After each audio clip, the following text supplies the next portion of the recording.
you don't have to be in a hurry, and there's no set time limit. There's no set age. There's nothing really that tells you by this time or by this year or by this class, I need to have figured it out.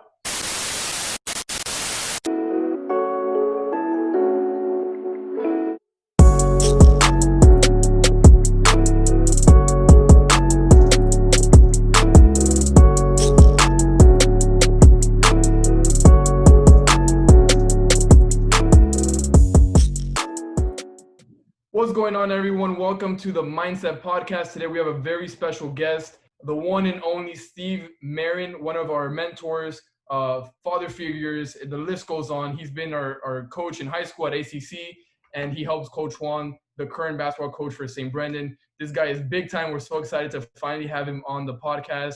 Steve Marin, without further ado, why don't you tell our viewers what you do, what you're about, and what you do for a living?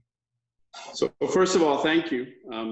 It's obviously a privilege, and it makes me very proud to see you guys doing great things. You're a big bunch, big group of guys, and you guys are all moving on in life and doing stuff, and you're accomplishing great things. So it makes me very proud as a coach, and some of the stuff that I do on my off time that you guys are doing the right thing. So that's first. What do you want to know? Talk to me. What does a regular day for Steve Marin look like?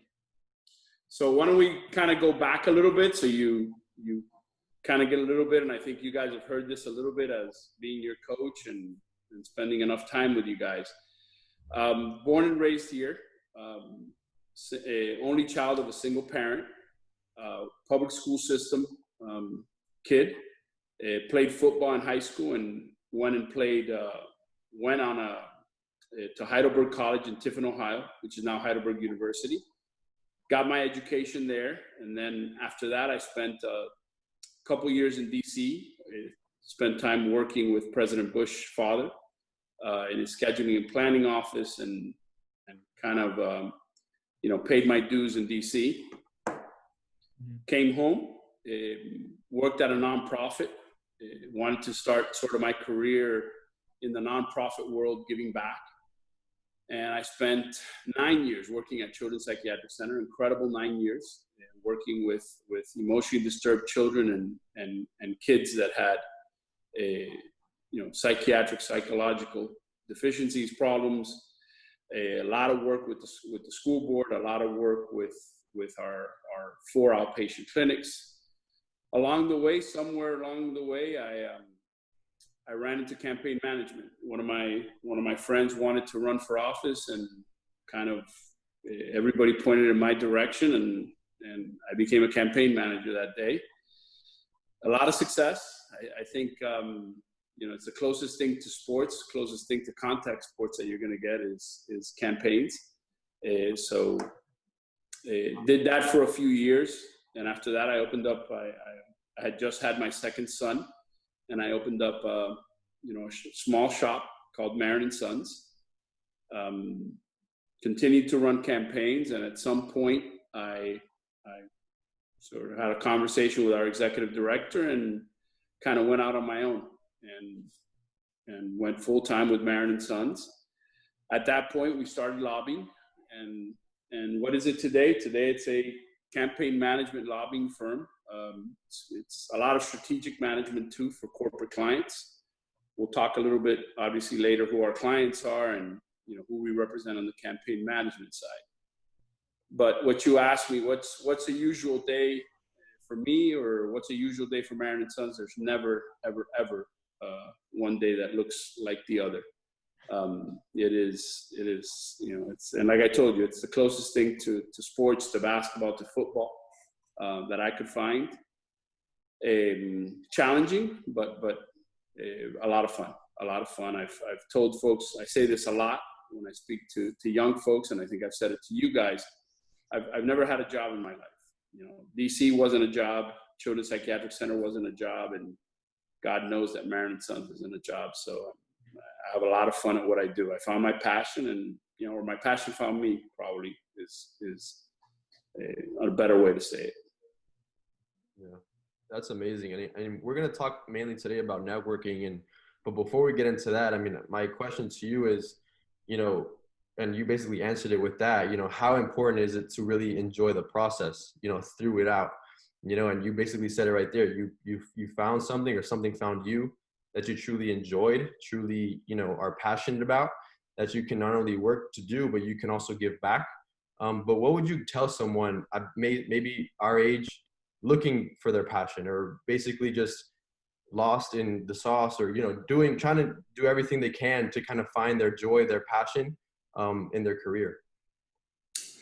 So a lot of what I talk about and a lot of what I see is generation. My generation was a little bit in a sprint. Passion found us. We didn't have a plan. None of us, very few of us had a plan. It was a lot of hard work. It was a lot of folks, the generations before us, sort of taking us under the wing and kind of guiding us. Hard work was sort of the number one discipline. And that hasn't gone anywhere. I mean, if you're not willing to put in 10, 12-hour days at your profession and what you love, it's probably not what you love. Folks your age, remember I've got two that are your age. I've got a 22 and a 21-year-old. So not only do I deal with it with them, but obviously you guys fall into a group of probably over 100 kids that somehow I mentor, somehow I've got some type of attachment to. You don't have to be in a hurry, and there's no set time limit. There's no set age. There's nothing really that tells you by this time or by this year or by this class, I need to have figured it out. Figuring out is going to come. I mean, and the more you do, the more you network, the more you're out there, talking to folks. I think one of the biggest deficiencies that your generation has is, it's weird to go have a cup of coffee with a 40-year-old, or oh yeah, no, I'm not going to call that guy. Why not? There's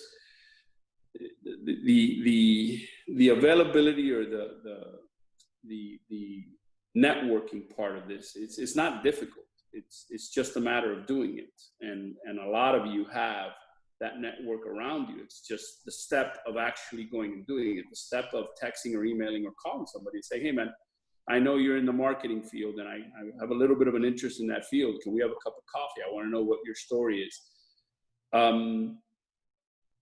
Knowing where that person comes from, knowing that person's journey and how they got to the point, I think will help you tremendously in sort of understanding, is that sort of the route I want to take, or is that something I want to do? Or you may learn something and say, hey, that's an internship or an opportunity that I should do. But you're never going to find that out if you don't have the conversation.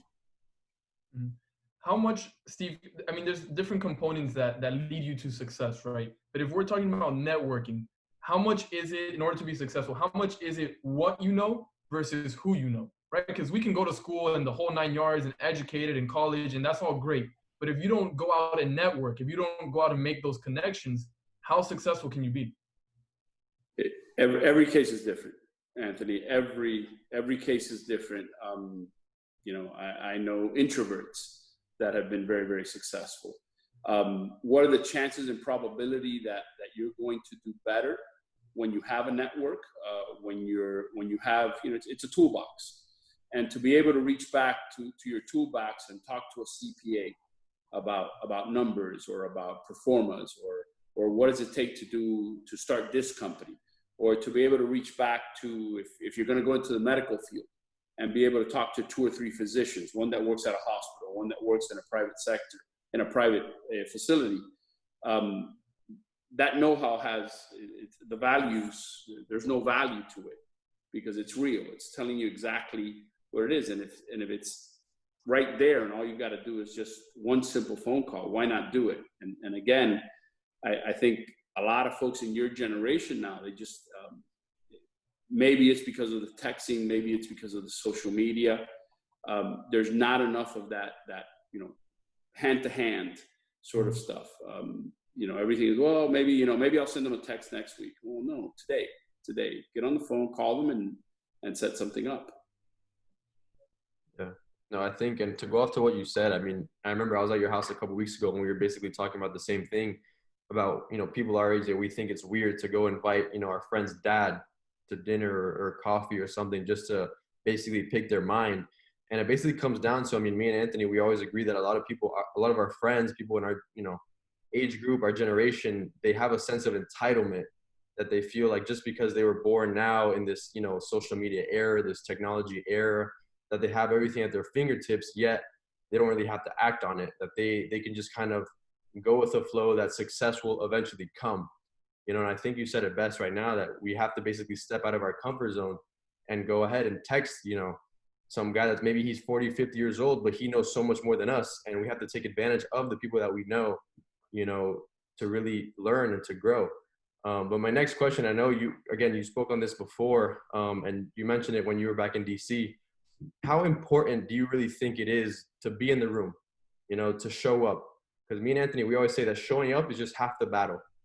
Just getting to your destination, that's half the battle. Just being in the room with the CEO, with the president, in your case, listening to his conversations, that could take you so far. So how important do you really think it is just to show up? So for the record, I was never in the room with the president, but I showed up. The probably the biggest thing in my resume in my young life was those two words, White House. I was a rat, and I learned a lot from folks. I asked a lot of questions. I worked my rear end off. There wasn't a project that I wouldn't take, from the smallest to the biggest. Just being activated, and at your age, it's putting in the time. A lot of folks, and I want to go back to, I forget which one of you two kind of said it. Your generation kind of waits for it. Listen, that's all fine and dandy till life, 2x4s you on the side of the head, and you wake up and you're 25 years old, and your network, is progressing along because they're doing what they need to do. And you're sitting there waiting for something, somebody to come and wave a magic wand and say, oh, here's your opportunity. Here's your, what color do you want your desk? And what do you want? That doesn't happen. If you don't go out and get it, and I tell you guys this a lot. I told you guys this a lot when you played for us. Life is a loose ball. It's a loose ball, and you gotta get in your head. It's a mental part. That there is no loose ball that somebody's going to grab. It's yours. And we used to talk about 50-50 balls. For us, it was 90-10. And that's life. If you go into certain situations that you say, hey, man, I'm not losing this. I'm not losing this. If I got to stay up till 3 a.m, if I got to work my butt off, if I've got to figure out how to translate something or learn something, I'm going to figure it out. That all goes back to your network. The being able to get on a quick call with somebody that's your friend, that is somebody that you have spent time with, that you have put in the time with, to be able to say, hey, yo, man, I don't understand this. Let me email it to you real quick, or let me send you a picture of it. Take a look at it. And when you're talking to somebody like that has 30 years of reviewing a document like that, and in 30 seconds can break it down for you, I mean, there's no the value is unbelievable. Instead of you spending 10 hours trying to figure something out, in 5 minutes, you've got it done. That's what your network does for you. That's what, people that you build trust with. And we'll go back to the basketball court again. It's that, you're running down the floor, they got your back, man. That if for whatever reason you lean, you got somebody that's going to pinch and has got you. Don't worry. I got you. I'm right behind you. I'm in help. Same thing with life. The better your network is, the better that you're out there, asking questions, learning, the better position you're going to be in.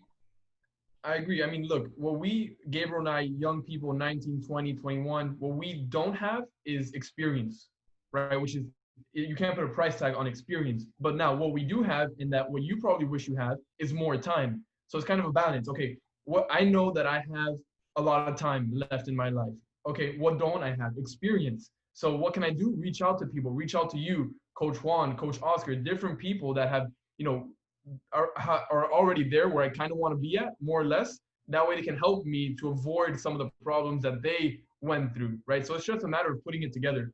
I talk about it all the time on the podcast with Gabe, is that I would rather have 10 connections, solid connections, instead of having $10,000, right? Because $10,000 can only get me so far, but those 10 connections can get me $10 million, right? It's that mindset that I think Gabe and I and you were trying to instill into this young generation, because I think society is just telling them the wrong thing. It's everybody's in it for the short term. Everybody's in it, oh, how much money can I get tomorrow? What can I do tomorrow, today, in 3 hours? But nobody thinks long term. And that's what this whole podcast is about, to get people to think long term. Yeah, by the way, why not have them both? True. I like that a lot better. 10,000 and 10 connections. I like that. Yeah. But okay, so part of networking is obviously finding a mentor. Okay, first let me ask you, do you think it's necessary or important to have a mentor or not? Did you say mentor or mentors? Mentors. Okay, so yes, and in multiple facets of your life. You're going to have spiritual mentors. You're going to have life mentors. You're going to have family members that are mentors that lean more toward family. You're going to have business mentors. You're going to have educational teachers, professors that are going to be your mentors. And life will take you, sort of in and out of that, and you're going to figure it out. You're going to figure out who really cares for you. I mean, that's going to kind of come out. But again, you can't have mentors if you don't put the time in. If you don't ask your professor, hey, when you got a minute, I'd love to spend some time with you, talk to you about, our field, talk to you about my major. Spiritual mentors. Can't have a spiritual mentor if you're not, sort of spending time at church, spending time doing activities within your religion. Those things come with time, and again, it's a balance. And one of the, we won't talk a lot about it today, but balance in life is important.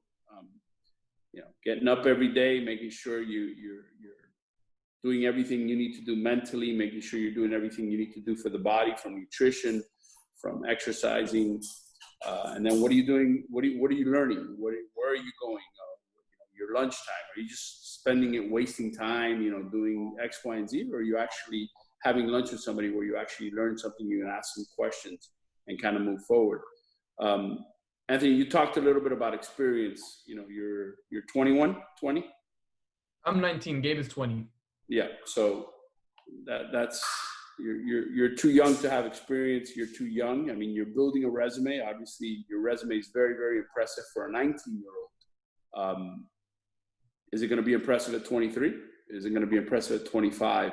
And are you going to maintain the same sort of intensity that you've had so far in sort of getting forward? And where do you see yourself at 23? Where do you see yourself at 25? Mm-hmm. And how are you going to get there? One of the things on that note, one of the things that Coach Juan texted me as soon as I texted him that I won the election, that I'm now the president of Kendall. The first thing he told me is, don't settle, right? Like, don't be, okay, great, awesome, celebrate maybe for a day or two, but okay, now you got to move on. Like, what's next? Like, don't just be satisfied with reaching a level of success. And I think that goes a long way, because people just get satisfied with this, and that's it. That's where they plateau. But the way I see it, and Gabe is on the same page with me, is that you can never be satisfied. There's always more. You got to get more and more. What's the next step? How can I be better? And that's something that you and Coach Juan have instilled in all the players that have passed through the program. Is don't be satisfied with districts. That's nothing. A lot of people get to districts. Is okay, regionals, not so many. Okay, that's still not satisfied enough. Now let's go to states.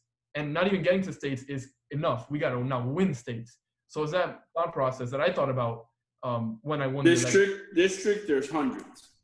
Regionals, there's teams. State Final Four, there's 4. State champion, there's 1. I mean, numbers are the numbers. Mm-hmm. Is there a story in your life or moment in your life where you've reached something very successful, a new promotion, maybe a new job, and have you ever kind of been satisfied? Or have you ever thought, like, walk us through that process of reaching an achievement and then moving forward? So I'm a little bit different because again, there was no plan. So mine was just a lot of hard work, and I mean, the goals came, big campaign victories, big victories on the lobbying side for our clients.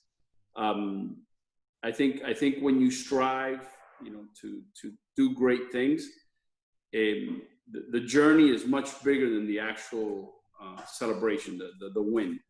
I mean, the wins are great, right? But the journey is sort of where the excitement comes from. The adrenaline comes in, the ups and downs. How do you get there? The minute you get there, and we'll have this sometimes. We'll have a big election victory, or we'll have a big thing, and it's, where's the next big one? And a moment in life, and I think a lot of my moments come through Steven and Tristan. I forget which one of the two had something, they did something major, and I was kind of already focusing on the next thing, and one of my mentors grabbed me on the phone and congratulated me, and I kind of jumped off and I started talking about the next thing, and he stopped me and he said, "Yo, man, you gotta celebrate. You also gotta celebrate. You also gotta take time to let people know that they've done great things." I'm 51, so it's a little bit of a different. When you get used to certain things, when you get used to doing things a certain way, you become a little bit robotic, and you almost got to discipline yourself to say, every once in a while, you got to kind of stop and celebrate. And when you win your election for Miami-Dade president, you got to celebrate. And I see it on your social media with your family. It's a balance, guys. It's the old saying, play hard. What is it? Play hard. Work hard. Play hard. Yeah. That's it. So for me, it happened. I was blessed. I had a lot of very, very good, solid mentors. I got knocked around a lot. My mentors were tough love. Most of my mentors were very tough on me, but I was one of those kids that I shut up and I listened, and it paid off. Yeah, no, that's amazing. And yeah, I feel like a lot of us, me and Anthony, we always say that, again, the journey is so much better than the celebration at the end. And I want to touch on the other side of the spectrum a little bit. And Anthony asked you about your achievements and what you did to, really look past that. But I want to look on, were there any failures in your life? I know you said that you didn't really have a plan as far as where your career would go. Like, things kind of just came as they went. But was there any time in your life that, you might have had to face adversity and you really didn't know where to look? And, what did you do to overcome that obstacle? So again, I've been very fortunate because there was never a time. Number one, my biggest fan was my mom. So my mom basically gave up her life for me. My mentors sort of didn't allow me to ever hit a low point. And the other thing is, talking about skill set, one of my skills is that I failed a lot. Okay. And I failed a lot, probably one of the best kept secrets in my industry is I'm not very smart. I figure out how to do things. I simplify things a lot. I try and avoid the weeds as much as I can. You get caught out there in the weeds and you're going from point A to point B and you're out there on S and you're like, how did I end up here?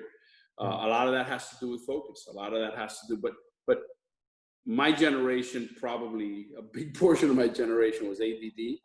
We just didn't know it. I mean, back then they could slap us over the head and hit us with a chancleta, and that was sort of how they got us back in line. Failure daily, but you learn from it. And if you continue to make the same mistake over and over, you have a problem, and you need to address that problem. You're going to learn a lot from your failure because failure has no friends, failure has no fans. Victory has a million fans. Everybody's patting you on the back, everybody's hurrah hurrah, but when you're getting your ass beat by 20 points, or when you submit a project and you get a 40 on it or stuff like that. It's not a lot. You're gonna learn from that personally. Circling back to network, I think those are the times when you reach back to mentors and to your network, and what should I have done differently? What could I have done not to get a 40? What could I have done not to get beat by 20? What could I have done to have gotten that client? What I do wrong, and how can I correct it and never do it again? Ego plays a lot into it. You got to be able to listen. And at your age, I'll say it again. Your parents probably tell you this a lot. You got 2 years. God gave you 2 years and 1 mouth for a reason. Listen, learn, pay attention. Make good decisions.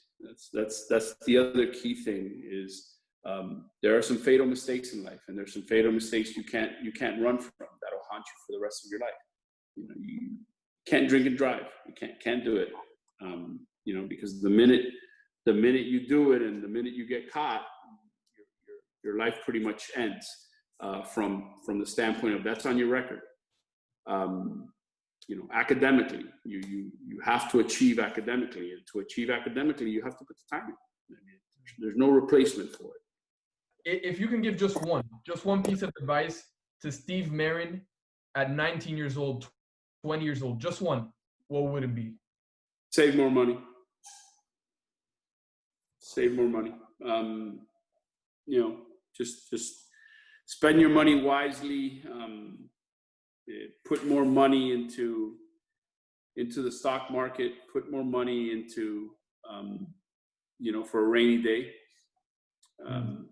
And that's probably the number one advice I'd give myself. Probably the biggest. That's huge. Yeah, that's a good one. And what's going on is that I'm sure a lot of people our age are not there yet. They're not financially literate. They don't know what money is. They graduate from college not knowing how to sign a check, right? I think that's a big. Well, but Anthony, there's also extremes. Go have fun, travel. This is the age that you can travel. This is the age you don't have kids. You're not married. You're not tied down to that full-time job that's requiring you to put in the time. But at the same time, be disciplined enough to put 20%, 15%, whatever that number is, into an account and let that account grow. Because when you blink, it's 10 times that or 20 times that. And now you're liquid to be able to go do real estate. You're liquid to go be part of a deal. Probably those opportunities I missed just because I wasn't set up for it. Yeah, and I feel like a lot of people, again, going back to people our age and our generation, like Anthony said, they don't have the education to know. And, again, it all goes back to being long-term.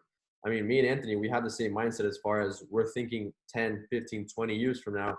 So yeah, we are putting that 10, 15, 20% away, like you're saying, but what we're trying to also influence other people our age or even younger, when they do get to our age. Because me at 20 years old, I wish I would have started doing it at 15, and I'm sure there are people 15 years old right now that they might not be thinking, they might not be in that headspace. And I feel like, yeah, just having. But you also, those pair of sneakers, man, at 15 should buy. If it's not, and again, it's balance. Yeah. You want to do certain things. You don't want to miss. Every phase has its good and has its learning opportunities, but you also want to go and have a little bit of fun within reason. Balance. Yeah. I know we're running out tight on time, so one last question for you, Steve.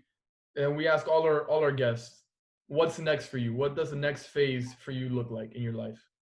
It's 1,000% around my boys. It's 1,000% around, where my next 10 years are. Who am I going to spend it with? What am I going to do? How am I going to do it? But I'm a father first. So it's now it's taking a step back and kind of being in the shadows of Steven and Tristan. That's, you know, the more accomplished they are and the more they can do, the happier I am. You know, second tier to that is a lot of you guys. I mean, I spend a lot of time on the phone with you guys. I spend a lot of time, you know, sort of sitting with you guys and making sure that you're on the right path. And, you know, when you make mistakes, that we kind of talk them through and go through. My big deal, you know, my deal is I had folks that spent a lot of time and went out of their way for me when they had no reason to. I had nothing to offer them. You know, I was only child of a single parent. My mom was a waitress in La Garreta. There was no upside. There was no special interest to create or do something for me. They did it for me. It's my job to pay it forward, and it's my job to continue to help kids and specifically the ones that I've been associated with. Wow, that's awesome. Yeah, and you know, it's so important. I mean, you're basically leaving a legacy. Me and Anthony always talk about leaving a legacy, and you know, you're leaving a legacy for Steven and Tristan, and that's the most important thing that you can do.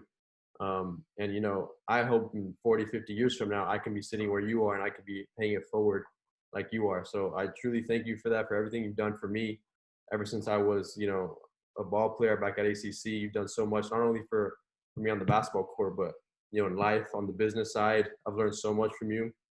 So, you know, I want to thank you on behalf of me and Anthony, because I'm sure he can agree with me, for being on the podcast. This is definitely not going to be the last time you'll be on. You'll definitely be on in the future. But again, thank you so much, Coach Steve. We've learned so much. Now you Keep can doing what you're doing, guys. I'm unbelievably proud of you, like I am of a bunch of you guys. You know, keep working hard, keep doing the right thing. You're on the right path. You know, we created a culture with you guys, and it's great to see that culture has kind of taken off from a basketball court and kind of carried on in life. It makes us unbelievably proud. You know, and it was, you know, I told you guys all the time, you guys thought, you know, that we were doing it for you guys. We were getting more out of it. Kind of seeing you guys grow and seeing you guys do what you do. Now, Steve, you can add a podcast under your portfolio. Now you can say that you checked out box off that wish list. Absolutely. Absolutely. Thank you for joining. Take care, and we'll stay in touch. Thank you for having me, guys. All right. Good luck. All right. Cheers, Steve.